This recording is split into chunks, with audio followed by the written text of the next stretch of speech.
ব্যবসা বাণিজ্য অর্থনীতি বিষয়ক টিভি সাপ্তাহিক আয়োজন বিজনেস টকে আপনাদের সবাইকে স্বাগত জানাচ্ছি। আমি সৈয়দ আশিক রহমান। দর্শক, 2009 সালে দেশে খেলাপি ঋণের মোট পরিমাণ ছিল 22,000 কোটি টাকা।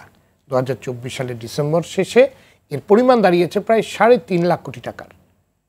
দেশের সামগ্রিক অর্থনৈতিক স্বাস্থ্য বোঝার জন্য গঠিত শ্বেতপত্র প্রণয়ন কমিটির ফাইন্ডিংস বলছে, নামে বেনামে ঋণের নামে গত 15.5 বছরে দেশের ব্যাংকিং খাতে লুটপাট হয়েছে। এর বড় অংশে পাচার হয়ে চলে গেছে বিশ্বের বিভিন্ন দেশে। পতিত আওয়ামী লীগ সরকারের ঘনিষ্ঠ এক এস আলম গ্রুপই নিজেদের নিয়ন্ত্রণাধীন 8 ব্যাংক থেকে 2 লাখ কোটি টাকার বেশি সরিয়েছে। লুট হওয়া এসব ব্যাংকের স্বাস্থ্য এতটাই নাজুক যে 2022 সাল থেকেই এসব ব্যাংকে বিভিন্নভাবে কেন্দ্রীয় ব্যাংক তারল্য সহায়তা দিয়ে আসছে।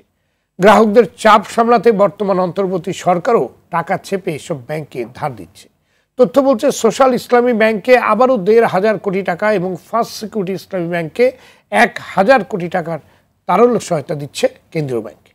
এই 2,500 কোটি টাকা সহ বর্তমান গভর্নরের আমলে দুর্বল 9টি ব্যাংকে এখন পর্যন্ত 29,410 কোটি টাকা দিয়েছে। এইভাবে টাকা চেপে ব্যাংকগুলোকে তারল্য সহায়তা দেওয়া কতখানি যৌক্তিক হচ্ছে, মূল্যস্ফীতিতে কী ধরনের প্রভাব পড়ছে, ব্যাংকগুলোর প্রতি গ্রাহক আস্থা কতখানি ফিরছে, সবল করার অন্যান্য ইনস্ট্রুমেন্ট কতখানি প্রয়োগ হচ্ছে ইত্যাদি নিয়েই রয়েছে প্রশ্ন। এমন প্রেক্ষাপটে দর্শক, আজ আমাদের আলোচনার বিষয় টাকা ছাপানোর প্রভাব কি, বিকল্প কি। আর এই বিষয়ে আলোচনার জন্য আজ আমাদের সঙ্গে স্টুডিওতে আছেন ঢাকা বিশ্ববিদ্যালয়ের অর্থনীতি বিভাগের অধ্যাপক ডক্টর শাহাদাত হোসেন সিদ্দিকী, অর্থসূচকের সম্পাদক জিয়াউর রহমান এবং অনলাইনে যুক্ত আছেন সিপিডির গবেষণা পরিচালক ডক্টর খন্দকার গোলাম মজ্জিম। যাচ্ছে মূল আলোচনায়। জনাব জিয়াউর রহমান, 9টি ব্যাংকে কেন্দ্রীয় ব্যাংক প্রায় 29,500 কোটি টাকার তারল্য সহায়তা দিল। আমরা কিন্তু আগের সরকারের সময় এই টাকা ছাপানোর বিষয়ে ব্যাপক সমালোচনা করতে দেখেছি, কিন্তু যারা সমালোচনা করেছেন তারাই কিন্তু এখন দায়িত্বে আছেন, তারাও কিন্তু সে একই কাজ করছেন। জি, তো এটাকে আপনি কিভাবে দেখছেন? এর কি ধরনের প্রভাব পড়ছে সার্বিক অর্থনীতিতে? ধন্যবাদ। আসলে খুবই দুর্ভাগ্য আমাদের, আমরা চেয়ারের টেবিলের ওই পাশে থাকলে একরকম বলি, আবার এই পাশে আসলে আরেক রকম করি। আজকে যিনি বাংলাদেশ ব্যাংকের গভর্নর আছেন, তিনি তো একজন প্রতিযোগিতা অর্থনীতিবিদ এবং টিভি টকশো সহ পত্রপত্রিকা সব কিছুতে মোটামুটি উপস্থিতি অনেক বেশি সরব ছিলেন।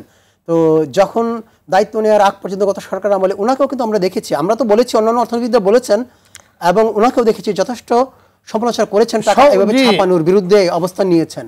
কিন্তু সেই তার সময়ে এসে রেকর্ড পরিমাণ টাকা কিন্তু ছাপতে হয়েছে গত 7 মাসে। সেটি খুবই দুর্ভাগ্যজনক। এবং এই টাকা ছাপার ফলে যে ইস্যুটা আমরা বিভিন্ন সময় বলে আসছি, যে টানাম ইউক্রেন যুদ্ধের পর থেকে যে টানাম উচ্চ মূল্যস্ফীতি আমাদের দেশে চলছে, এই মূল্যস্ফীতিতে মধ্যবিত্ত এবং নিম্ন মধ্যবিত্ত এবং প্রান্তিক মানুষের জীবনে কিন্তু নাবিশ্বাস হয়ে গেছে। অনেকে ঠিকমতো 3 বেলা খাওয়া ঠিকমতো খেতে পারছে কিনা, কিংবা যতটুকু পুষ্টি ইনটেক করার কথা ততটুকু পুষ্টিকর খাবার খেতে পারছে কিনা, সেগুলো একটা অবস্থা। কিন্তু সেই জায়গায় ওই মূল্যস্ফীতি গত মাসে একটু কমেছে, হয়তো গড় মূল্যস্ফীতি বলতে পারবে যে 10-এর নিচে নেমেছে, কিন্তু বেসটা তো এত বেশি উপরে উঠে গেছে। এখন এই এতটুকু কমাতেও মানুষের জীবনে কিন্তু স্বস্তি আসবে না। যতটুকু কমছে সেটাও যদি আপনার এভাবে টাকা ছাপানো হতে থাকে, সম্ভব না। কারণ এক একটা ব্যাংকের 70%, 80% পর্যন্ত খেলাপি ঋণ, যেগুলো আর কোনোদিনই উদ্ধার হবে না।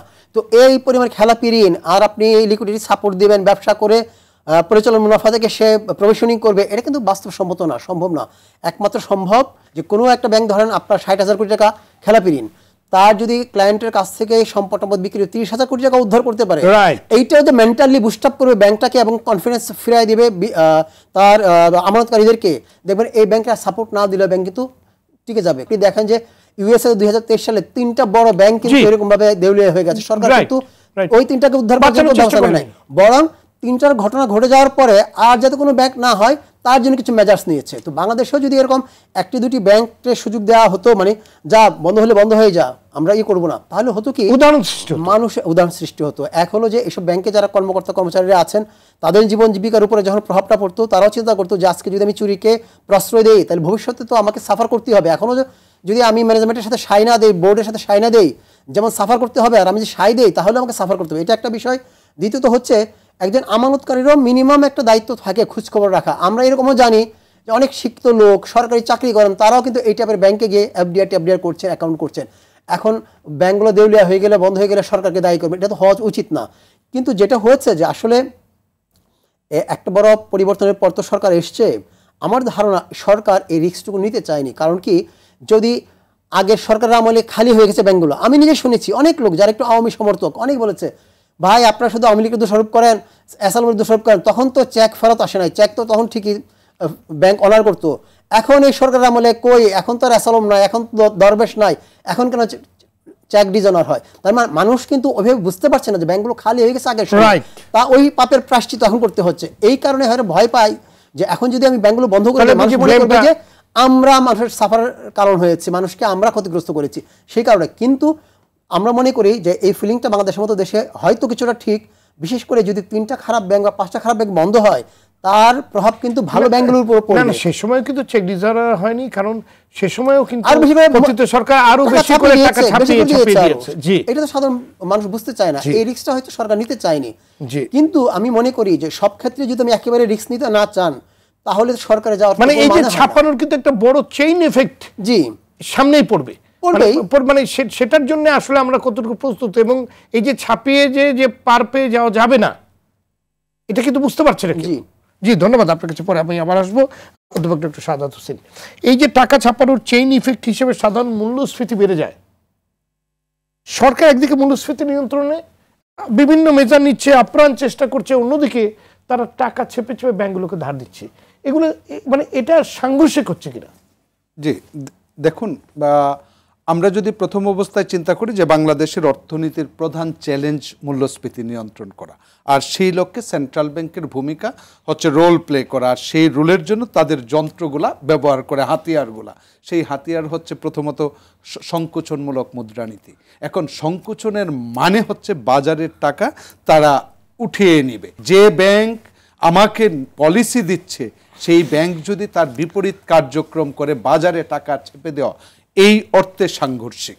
এখন প্রশ্ন হতেই পারে যে আসলে সেন্ট্রাল ব্যাংকের এই মুহূর্তে এই রোলটা কি?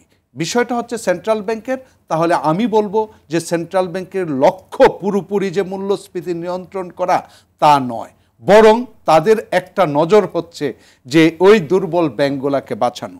বিষয়টা হচ্ছে আমি যদি এইভাবে বিশ্লেষণ করি যে বিগত সরকার, বেশি দূর যেতে হবে না, 2022 সালের ডিসেম্বরে 14,000 প্রায় 15,000 কোটি টাকা ছাপিয়ে এই 5টা ব্যাংকে, প্রথম যে 5টা ব্যাংকে দেওয়া হয়েছে, এই 5টা ব্যাংকেই 15,000 কোটি টাকা ছাপিয়ে দিয়েছিল ডিসেম্বর 2022। এখন কথা হচ্ছে সেই সময়েও তাহলে এই 5টা ব্যাংকেই দুর্বল ছিল, তাদেরকে বাঁচানোর জন্যই বিগত সরকার এই পন্থা অবলম্বন করেছে। ঠিক তারই 2 বছর পরে গিয়ে এই 5টা ব্যাংককে সহায়তা করার জন্য 22,500 কোটি টাকা, আরও 2টাকে সহায়তা করার জন্য এখন আরও 4-5 হাজার কোটি টাকা, বিষয়টা হচ্ছে সব মিলে আরও 29,000 কোটি টাকা ছাপানো হচ্ছে। এখন প্রশ্ন হচ্ছে এই অল্প সময়ের মধ্যে যে মানি, টু মাচ প্রিন্টিং মানি, আমি বলবো এটা বাংলাদেশের অর্থনীতির জন্য। তাহলে অর্থনীতিতে আমরা আমাদের ছাত্রদের শেখাই যে প্রিন্টিং মানে হচ্ছে শুধুমাত্র মূল্যস্ফীতিকে ছাপিয়ে দেয়। কারণ হচ্ছে আপনি যখন শুধু টাকা ছাপাচ্ছেন, বিষয়টা হচ্ছে একটা দেশে কিন্তু জিনিস উৎপাদন একই রকম হচ্ছে, তার মানে যখন এত টাকা ছাপানো হয়ে গেল, টাকা ছাপানোর সাপ্লাই আগের যুগানের সমান, তখন স্বাভাবিকভাবে দ্রব্যের দাম আকাশচুম্বের দিকে যেতে থাকে, তারই কিন্তু কনসিকুয়েন্স। এখন প্রশ্ন হচ্ছে যে কারণে সেন্ট্রাল ব্যাংকের নীতি ও কার্যকর না হওয়ার পিছনে সেন্ট্রাল ব্যাংকের দ্বিমুখী নীতি দায়ী, দেশের অর্থনীতির চেয়ে তাদের দ্বিমুখী নীতি দায়ী। এখন প্রশ্ন হচ্ছে আরেকটা জায়গা, যে দেশে সেন্ট্রাল ব্যাংক বিগত এই 7-8 মাসে 7-8 বার পলিসি রেট বাড়ানো হলো, এখন প্রশ্ন হচ্ছে যে এই সমস্ত জায়গাগুলা যখন প্রকাশ হচ্ছে, এক হচ্ছে সেন্ট্রাল ব্যাংকের গভর্নর নিজে যখন বলেন 12টা ব্যাংক এই খারাপ অবস্থা, তখন জনমনে কিন্তু প্রশ্ন জাগে আরও 12টা ব্যাংক মনে হয় আরও খারাপ অবস্থা। অতএব এই ধরনের শব্দ চয়নেও কিন্তু জাতির মধ্যে এক ধরনের আস্থাহীনতা, ব্যাংকের প্রতি আস্থাহীনতা তৈরি করে। প্রকৃতপক্ষে যতটুকু সামাল দেওয়া যায় ততটুকু। আর এখন কথা হচ্ছে স্বচ্ছতার কথা, সেগুলা স্ট্যাটিস্টিক্স তো আপনারা রিপোর্টের জায়গায় আসবেই। এখন আমার বিষয়টা হচ্ছে যে আসলে আমাদের অর্থনীতিতে এই প্রিন্টিং মানির কনসিকুয়েন্সটা কিন্তু শুধু যে মূল্যস্ফীতি তা না। একটা বিষয় হচ্ছে যখন আপনার প্রবৃদ্ধি নিচের দিকে ধাবমান, একই সাথে যখন আপনি প্রিন্ট করছেন, দুদিক থেকে নেগেটিভ সিগন্যাল দিচ্ছে যে একটা দেশের অর্থনীতি কোনো মতেই স্বাভাবিক না। আর যখন অস্বাভাবিকতা বিবেচনা করে আপনি যতই বিদেশি বিনিয়োগের কথা বলেন, এফডিআই এর কথা বলেন, ফরেন কারেন্সির স্টেবিলিটির কথা, এখন যদিও কিছুটা স্টেবল হচ্ছে, কারণ হচ্ছে যে ডিভ্যালুয়েশনের আপনি যখন বলছেন এগেনস্টে ডলারের এগেনস্টে টাকার মান কমছে, সেটা কিন্তু ইনসেন্টিভাইজ করে যে রেমিটেন্স পাঠানোর ক্ষেত্রে। কিন্তু একই সাথে একটা দেশে যখন আনসার্টেনিটি রিস্ক হতে থাকে, বিষয়টা হচ্ছে বাড়াটাকে আপনি শক্তিশালী তখন ভাববেন যখন রিস্কলেস বৃদ্ধি পাবে, তখন সেটা সাস্টেইন করবে। কিন্তু বাংলাদেশে যখন প্রবৃদ্ধির কথা বলে আপনি হাসি দিচ্ছেন, মানুষকে বোঝাচ্ছেন, সান্ত্বনা দিচ্ছেন, কিন্তু প্রকৃতপক্ষে ঝুঁকির মাত্রাটাও এই প্রিন্টিং মানি বোঝায় যে সাথে সাথে ঝুঁকির মাত্রাটাও আপনি অধিক মাত্রায় বাড়িয়ে দিচ্ছেন। অতএব ঝুঁকি সহ আপনি যতই উপরে উঠেন, আপনার নিচে নামতে কিন্তু খুব বেশি সময় লাগে না। রাইট, ধন্যবাদ আপনাকে। ডক্টর খন্দকার গোলাম মজিম, দেশে উচ্চ মূল্যস্ফীতির মধ্যেও 29,500 কোটি টাকা ছাপিয়েছে দুর্বল ব্যাংকগুলোকে রক্ষার পদক্ষেপকে আত্মঘাতী সিদ্ধান্ত বলে মন্তব্য করেছেন আইএমএফ। এই সিদ্ধান্ত আমাদের অর্থনীতির জন্য আসলেই কতটা আত্মঘাতী? প্রথমত হলো যে অনেক আগে থেকেই এই বিষয়টা খুব পরিষ্কার ছিল যে বাংলাদেশের মতো প্রেক্ষাপটে 62টি ব্যাংক চালানোর মতো একটা অর্থনীতি আমাদের নেই, এবং সেখানে এতগুলো ব্যাংক যখন পূর্বতন সরকারের সময় লাইসেন্স দেওয়া হয়েছিল তখন থেকে এটা প্রশ্নবিদ্ধ ছিল, এবং সেটির রাজনৈতিকভাবেই কিন্তু বেশিরভাগ ব্যাংকে আপনার লাইসেন্স দেওয়া হয়েছিল। হ্যাঁ, রাজনৈতিক বিবেচনায় সেটি হয়েছিল, এবং সেটির পরিণতি হিসেবেই এখন যেটি হয়েছে যে যেহেতু ব্যাংকগুলো ব্যবসা করতে পারছে না, একে অন্যের ব্যবসাকে মানে আন্ডার কাট করেই আসলে এই ব্যবসা করতে হয়েছে। যে যেভাবে পারে পেনশনের টাকা নিয়ে, বিভিন্ন ধরনের গভর্নমেন্ট ফান্ড গুলো নিয়ে যে যেভাবে পারে এগুলো ব্যবহার করতে চেয়েছে, এবং তার উপরে যেটা হয়েছে এই ব্যাংকগুলো থেকে অর্থ লুটপাট হয়েছে। এখন এই ব্যাংকগুলো পরিণতিতে এগুলো আসলে সরকারের জন্য এখন বোঝা হয়ে দাঁড়িয়েছে, এবং এই বোঝাওয়ালা ব্যাংক চালানোর, আমরা অনেক আগে থেকেই বলে আসছি, এই বোঝাওয়ালা ব্যাংক চালানোর কোনো উপযোগিতা নেই। এবং বর্তমান গভর্নর মহোদয় একসময় বলেছিলেন যে এতগুলো ব্যাংক অপারেট করা, কম্পিটিটিভ অপারেট করাটাও ডিফিকাল্ট। আমরা যেটি একটু অবাক হচ্ছি যে একটি কমিটি গঠন করা হয়েছিল এই দুর্বল যে ব্যাংকগুলো তাদের আর্থিক পরিস্থিতি বিশ্লেষণ করার জন্য, আন্তর্জাতিক অডিট ফার্মকে দিয়ে রিভিউ করার কথা। আমরা যতদূর জানি যে এদের কাজ প্রায় শেষ পর্যায়ে বা হয়ে যাওয়ার কথা, এবং তার ভিত্তিতে আসলে চূড়ান্ত সিদ্ধান্ত নেওয়ার কথা যে এই ব্যাংকগুলো ব্যাপারে সরকার কি সিদ্ধান্ত নেবেন। তো এখন পর্যন্ত কিন্তু আমরা ওই রিপোর্টটি জানি না। আমার মনে হয় যে গভর্নর মহোদয়ের উচিত হবে এই রিপোর্টটি উন্মুক্ত করা, সেখানে কি ধরনের পরিস্থিতি, আর্থিক ক্ষমতা, সক্ষমতা এই ব্যাংকগুলোর কোথায় রয়েছে, কি ধরনের দুর্বলতা রয়েছে, এবং তার ভিত্তিতে কি সাজেশন দেওয়া হয়েছে এই অডিট আন্তর্জাতিক অডিট ফার্মগুলো থেকে, এটা জনগণকে আসলে জানানো দরকার আছে, এবং সেই ভিত্তিতে আসলে সিদ্ধান্ত নেওয়া দরকার আছে। তা না করে আসলে আমরা দীর্ঘায়িত হচ্ছে কিনা আমি জানি না, এবং তার বিপরীতে গিয়ে আমরা অর্থ ছাপিয়ে এই ব্যাংকগুলোকে যে টিকিয়ে রাখার চেষ্টাটি, এটি অবশ্যই মানে সমর্থনযোগ্য না, এবং সে কারণে আইএমএফ এর পক্ষ থেকেই বলা হয়েছে যে এই ধরনের ব্যাংকগুলো যত আসলে অর্থ দেওয়া হবে, এগুলো ঘুরে দাঁড়ানোর মতো সক্ষমতা অধিকাংশ ক্ষেত্রে এই ব্যাংকগুলোর নেই। যদিও আমি এর মধ্যে একটা রিপোর্ট দেখলাম যে 6টি ব্যাংক নাকি ঘুরে দাঁড়াচ্ছে, এরকম একটি রিপোর্ট করা হয়েছে, যেটাতে আসলে মূলত ডিপোজিটার্স কালেকশন বেড়েছে কিছুটা দেখলাম গত 8-9 মাসে। সেটিরই উপাত্ত দেওয়া হয়েছে ওই নিউজ রিপোর্টে, টিবিএস এর একটি নিউজ রিপোর্টে। তো সেইখান থেকে আমরা পরিষ্কারভাবে এটা বোঝা যাচ্ছে না যে ডিপোজিট কালেকশন বাড়াটা একটি ইতিবাচক ঘটনা, কিন্তু তার মানে এই না যে তারা যে সমস্ত অর্থ বাজারে ছেড়েছে সেই অর্থ তারা ফেরত পাচ্ছে। সেটি এখন পর্যন্ত আসলে সেই জায়গাটি এখন পর্যন্ত পরিষ্কার না, কতটুকু তারা কমাতে পেরেছে। তাদের যে শিডিউল লোন যেগুলো রয়েছে বাজারে, যে লোন রয়েছে, যে লোন রিপেমেন্ট কতটুকু উন্নীত করতে পেরেছে সেটি এখনো পরিষ্কার না। আবার এছাড়া আরো 5টি ব্যাংকে তারা বলছে ভালনারেবল অবস্থায় রয়েছে। তো সেইগুলোর ক্ষেত্রে এই যে প্রায় 1 বছর হয়ে যাচ্ছে বা 8-9 মাস হয়ে যাচ্ছে, এখনো যেহেতু এই ব্যাংকগুলো দাঁড়াতে পারছে না, এবং দেশের অর্থনীতির পরিস্থিতিও এমন ভালো না যে মানুষজন ডিপোজিট বাড়াচ্ছে, ডিপোজিট রাখবে, সেই ধরনের পরিস্থিতিও কিন্তু এখন নেই। উপরন্তু বরঞ্চ সঞ্চয় ভাঙতে হচ্ছে, এবং আগামী বেশ কিছু কালই আসলে অর্থনীতির এই দুর্বল পরিস্থিতি যদি থাকে, তাহলে এই ব্যাংকগুলো কতটুকু আসলে ঘুরে দাঁড়াতে পারবে এই ধরনের দুর্বল অর্থনৈতিক পরিস্থিতিতে, সেটিও প্রশ্ন সাপেক্ষ। সুতরাং সেই জায়গা থেকে আমরা মনে করি যে কিছু কিছু ব্যাংক বন্ধ করে দেওয়ার প্রয়োজন আছে, সেটা আমরা আগেও বলেছি।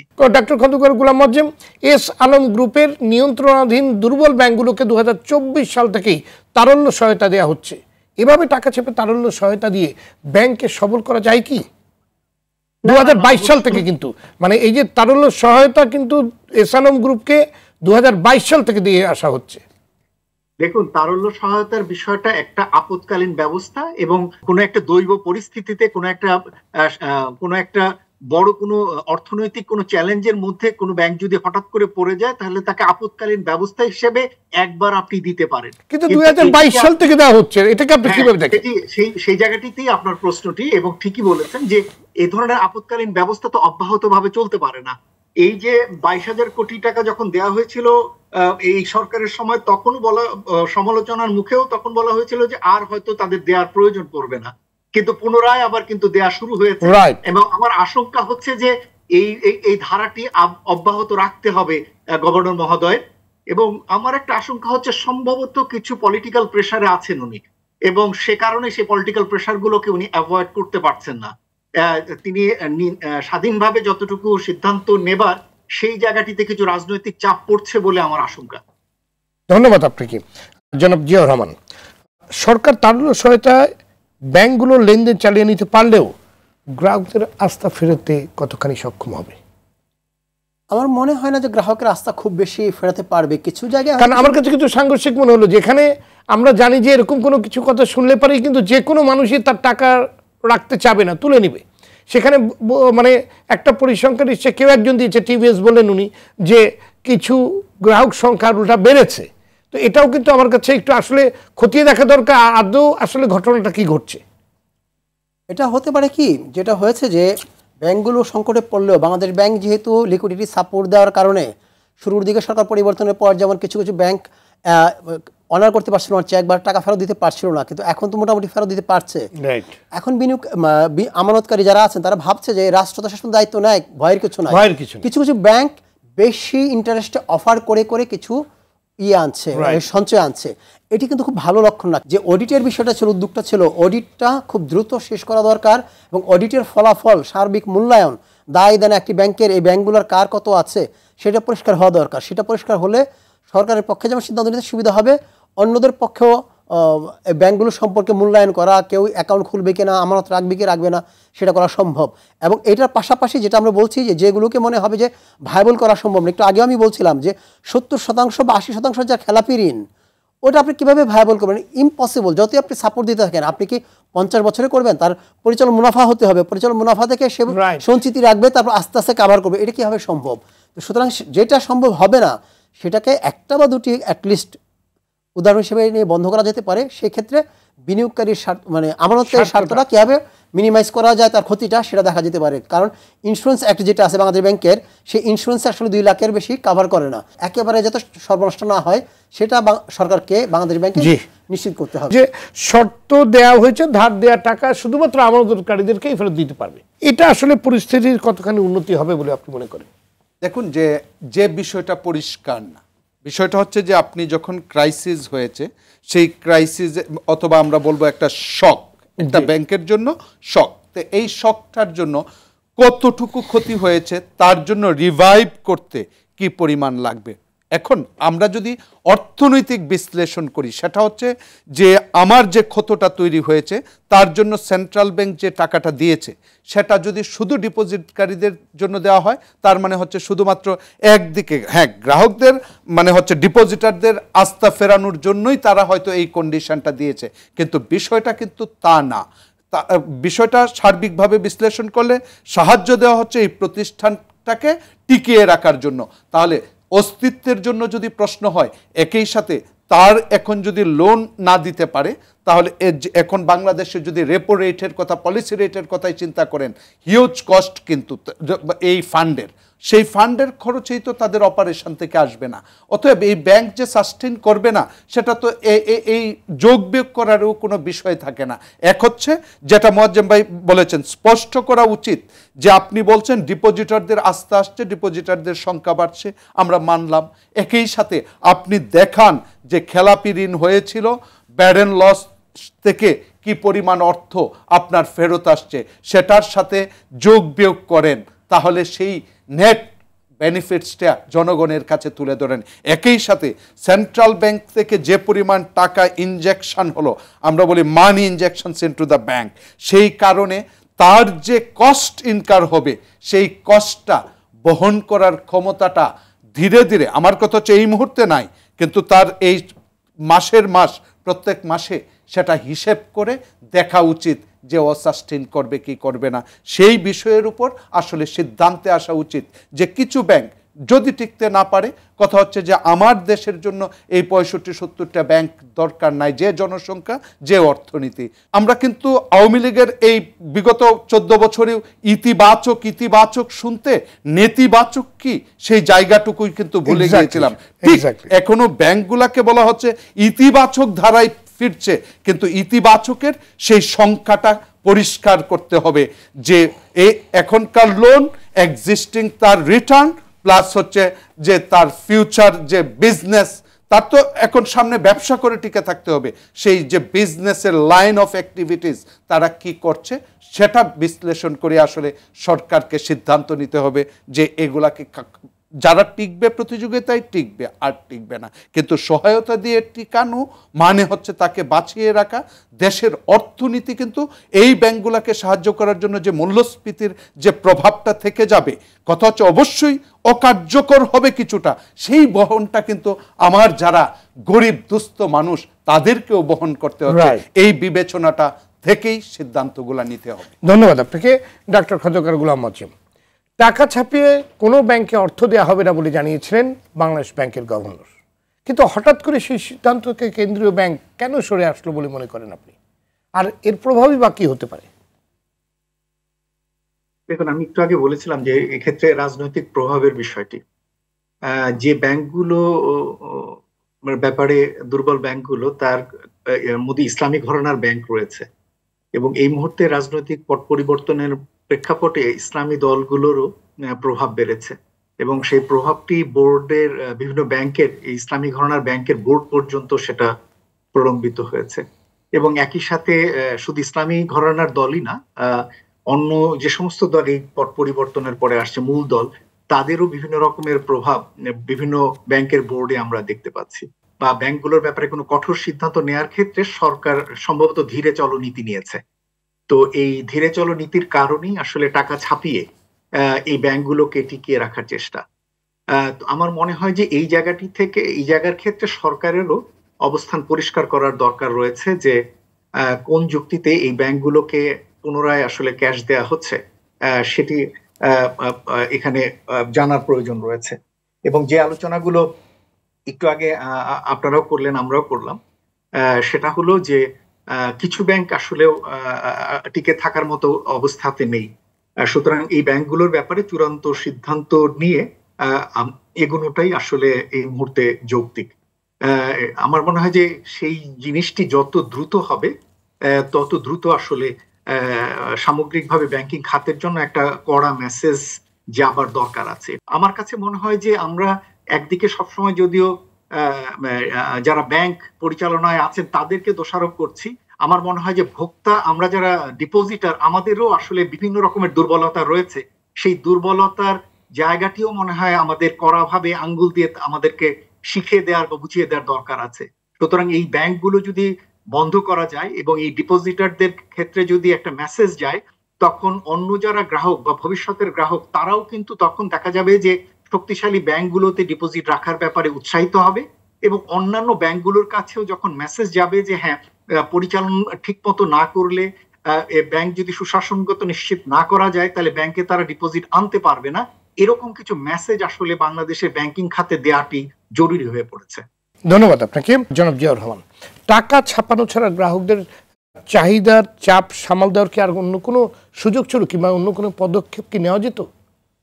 না, তাৎক্ষণিকভাবে সংকট সমাধানের জন্য আমার মনে হয় না যে টাকা ছাড়া উপায় ছিল, কিন্তু এইটা তো আসলে তাৎক্ষণিকতার বাইরে চলে যাচ্ছে। এটা মনে হচ্ছে নিয়মিত একটা বিষয়ের মতো হয়ে যাচ্ছে। আজকে তো 7 মাস হয়ে গেল, 7 মাস হয়ে গেল। তো এটা যদি কন্টিনিউ করতেই থাকে, এটা কিন্তু 2022 সাল থেকে প্রক্রিয়া বিশেষ করে কিছু ব্যাংকের ক্ষেত্রে চলছে। 3 মাসের জন্য একটা ইয়ে হতে পারতো যে 3 মাস আমরা এরকম সাপোর্ট দেব, এর মধ্যে ব্যাংকগুলোর যে খেলাপি এগেইনস্টে যে আপনার সম্পদ কিছু হলো আর কিছু না মর্গেজ আছে, হয়তো দেখা গেল যে 1 কোটি টাকার ঋণের বিপরীতে মর্গেজের জমি রাখা হয়েছে হয়তো 50 লাখ টাকা মূল্য, বাস্তবে হয়তো হতে পারে, কিন্তু দরকার পড়লে 50 লাখ টাকাই বিক্রি করুক, তবু কিছু রিকভারি হোক।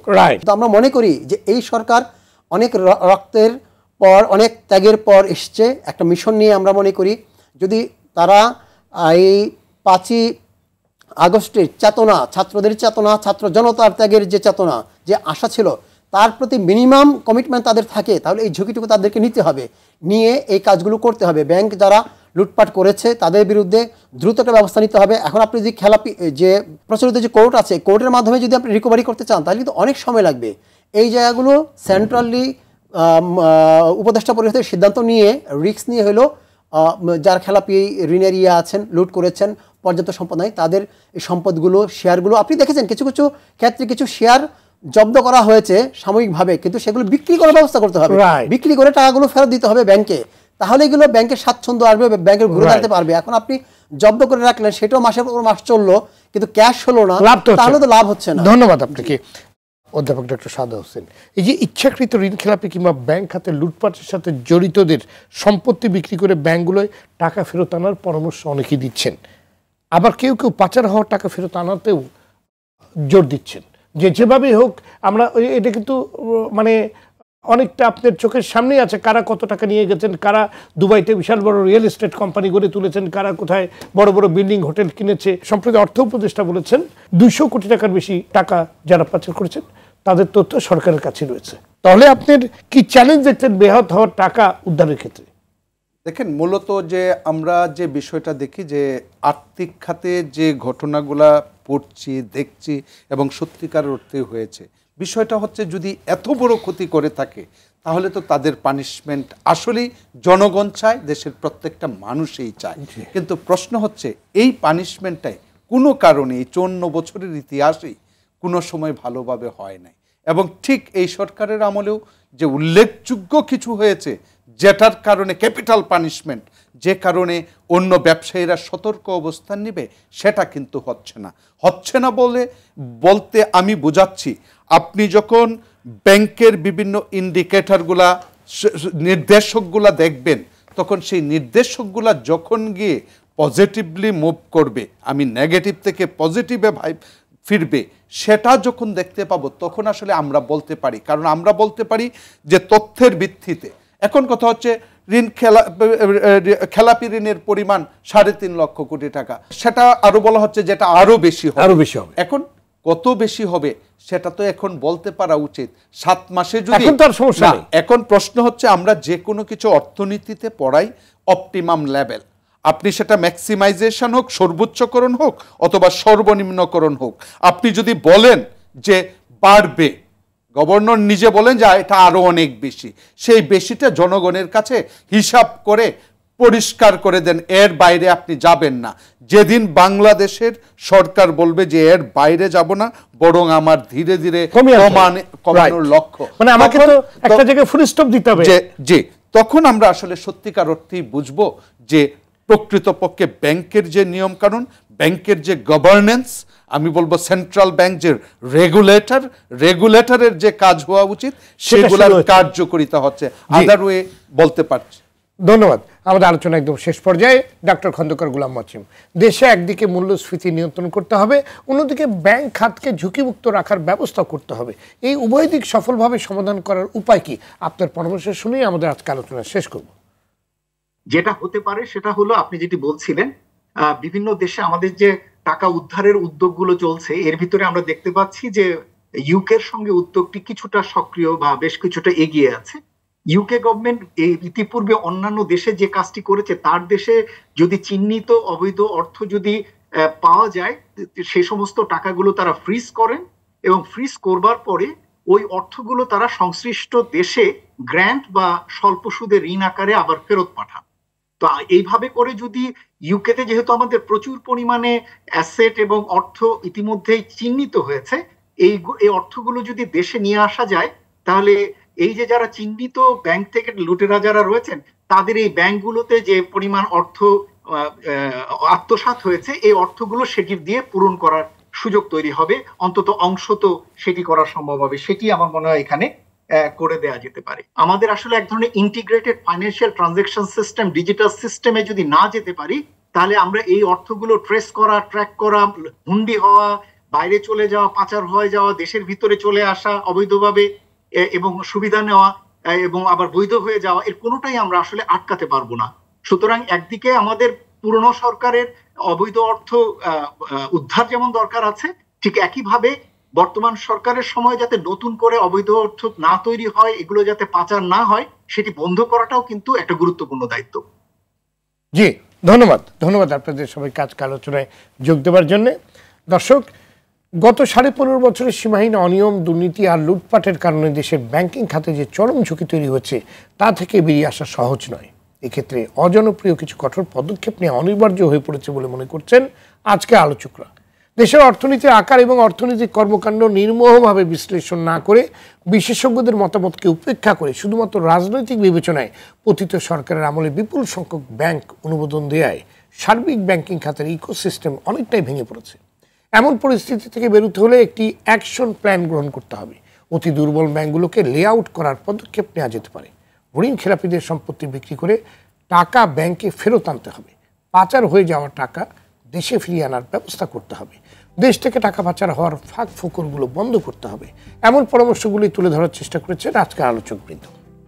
দর্শক, আজ পর্যন্তই। সবাই ভালো থাকুন, সুস্থ থাকুন, সঙ্গে থাকার জন্য ধন্যবাদ।